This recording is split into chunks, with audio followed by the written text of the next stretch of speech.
Harry اپنی بیوی کے ساتھ جنگل میں پکنک کے لیے آیا ہوتا ہے۔ ہیری اور اس کی بیوی ٹینٹ لگا کر آپس میں باتیں کر رہے ہوتے ہیں۔ تبھی ایک بوڑھا آدمی ان کی طرف آتا ہے۔ وہ بوڑھا آدمی ان سے کہتا ہے، بیٹا یہ تو گھنا جنگل ہے، تم یہاں رات مت گزارو، یہاں پر رات کو جنگلی جانور آتے ہیں، تم لوگ یہاں رات مت گزارو، تم میرے ساتھ میرے گھر چلو، وہاں رات گزار لینا اور صبح واپس چلے جانا۔ ہیری اور اس کی بیوی بابا کے ساتھ جانے کا ارادہ کرتے ہیں اور اس طرح بابا ہیری اور اس کی بیوی کو اپنے ساتھ اپنے گھر تک لے کر آ جاتا ہے۔ اور پھر بابا ہیری اور اس کی بیوی سے کہتا ہے، بیٹا تم لوگ اندر جاؤ، تم لوگ اوپر والے کمرے میں جا کر سو جانا، میں کسی کام سے شہر جا رہا ہوں اور صبح تک لوٹ آؤں گا، تب تک تم جا کر آرام کرو۔ ہیری اور اس کی بیوی روم میں جا کر سو جاتے ہیں۔ ہیری کچھ دیر بعد کروٹ بدلتا ہے تو اس کی آنکھیں پھٹی کی پھٹی رہ جاتی ہیں۔ اس کی بیوی بستر سے اوپر ہوا میں سو رہی ہوتی ہے۔ وہ یہ سب دیکھ کر بہت ڈر جاتا ہے اور زور زور سے اپنی بیوی کو آواز دیتا ہے، ایلی تمہیں کیا ہوا؟ تم ہوا میں کیسے سو سکتی ہو؟ جلدی سے اٹھو، مجھے بہت ڈر لگ رہا ہے تمہیں اس حالت میں دیکھ کر۔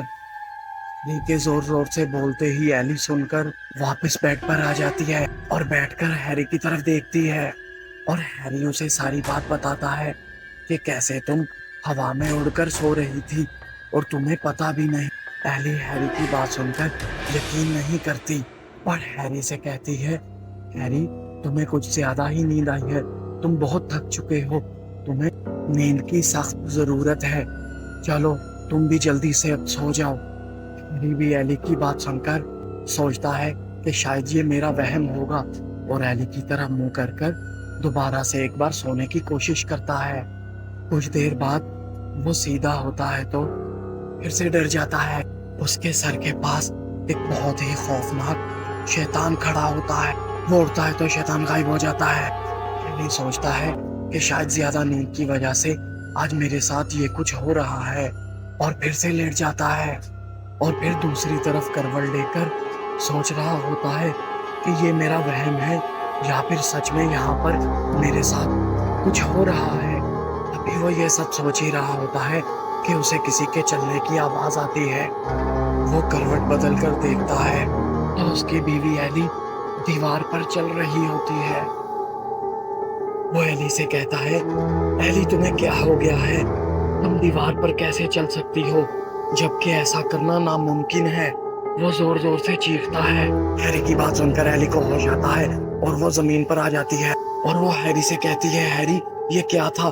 ضرور یہاں پر کچھ گڑبڑ ہے، چلو یہاں سے ابھی نکل چلتے ہیں۔